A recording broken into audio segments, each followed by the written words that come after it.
gagawin na natin ngayon yung pork chicharon natin. So this is the $3.32 pork skin.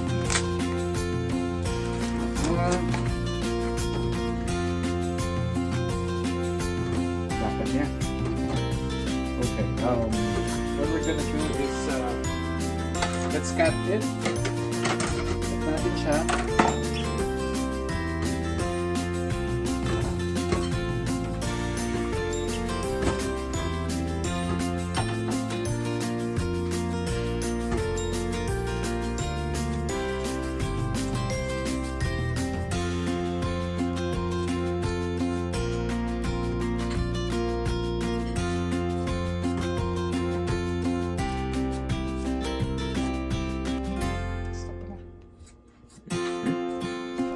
So, kakatin muna natin yung pork skin para mas maganda siyang ilaga.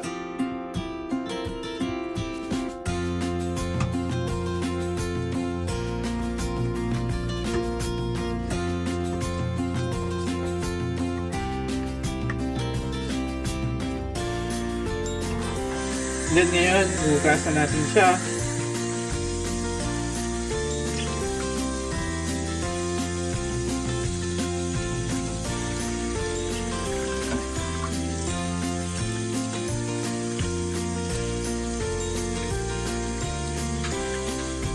Hindi natin siya ng sibuyas at bawang. Mas masarap pagka sibuyas at bawang siya. Okay, lalagay na natin siya ngayon. Lalagaan na natin siya.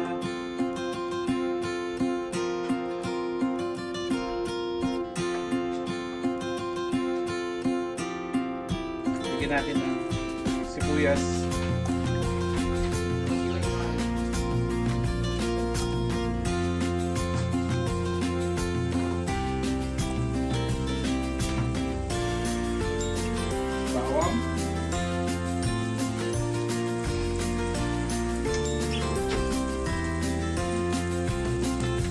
And pork flavor mix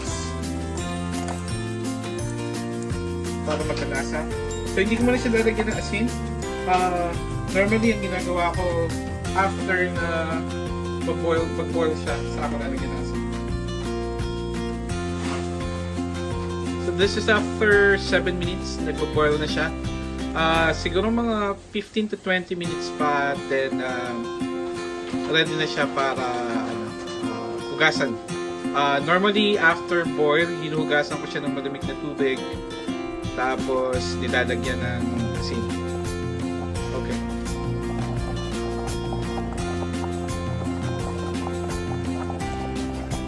I guess malambot na siya, so pwede na natin siya pangangkaw.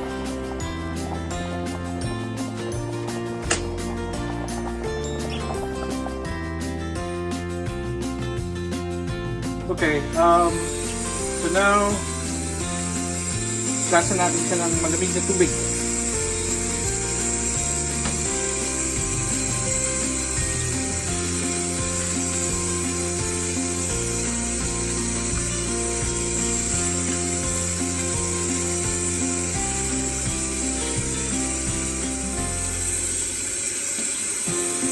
Alright, pataas ito. Pa-dry lang natin siya ng 5 minutes and then pwede na natin siya lagyan ng asin. So now, pwede na natin siyang lagyan ng asin.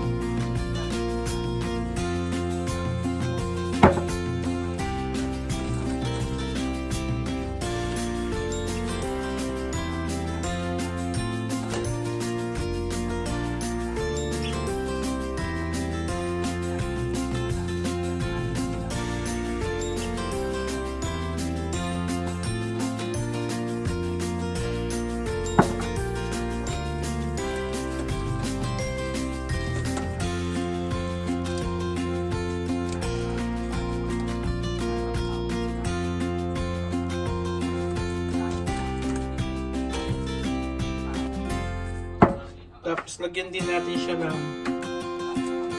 konting pork mix.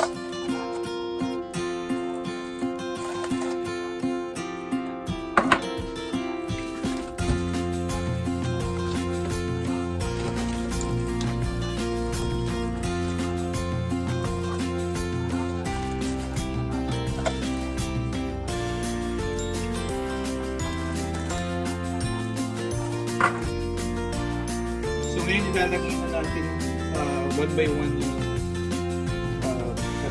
yung skin niya dito sa tray. So, dapat ang front, yung pinaka-skin na nasa ibabaw.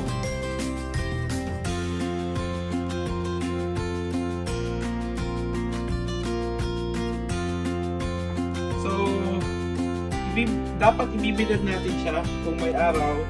Ang problema, winter ngayon dito. Pwede rin naman na instead ng ibilad sa araw, pwedeng i-heat nyo siya ng mababang temperature lang. So, i-oven natin siya ng low temperature for about probably 6 hours. So,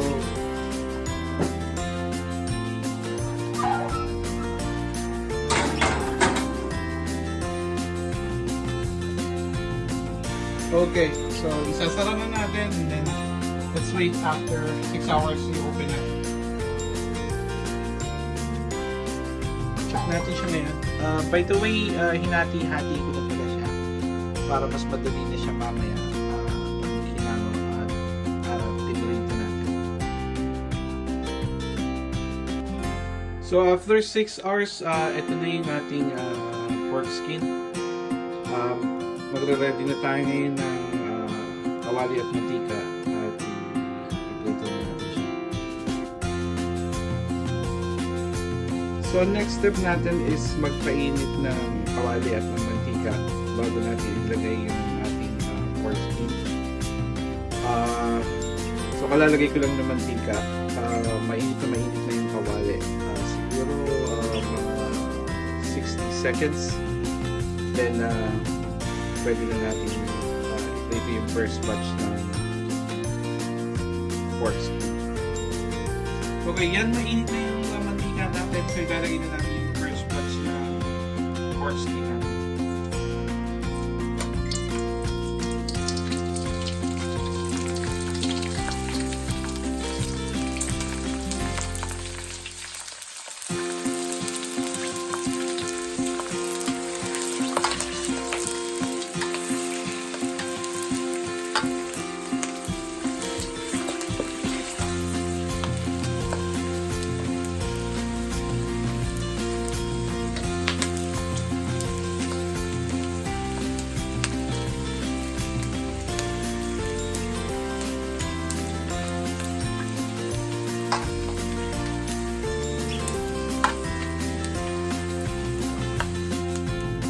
On to the second batch.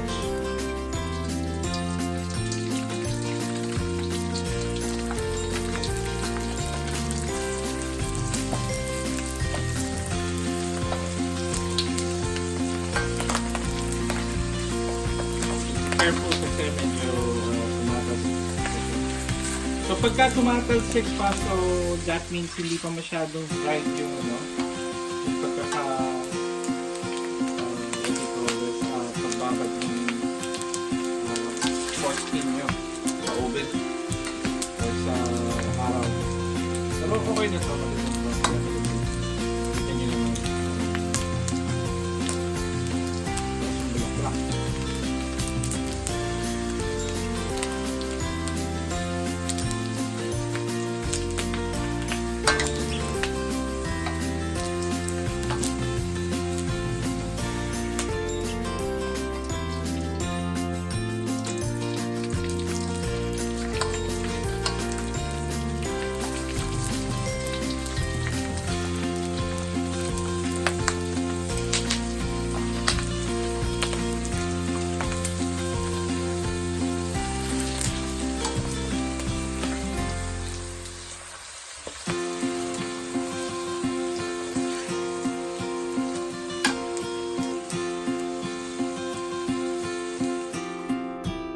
Ito po yung finished product natin, crispy chicharon, syempre with suka.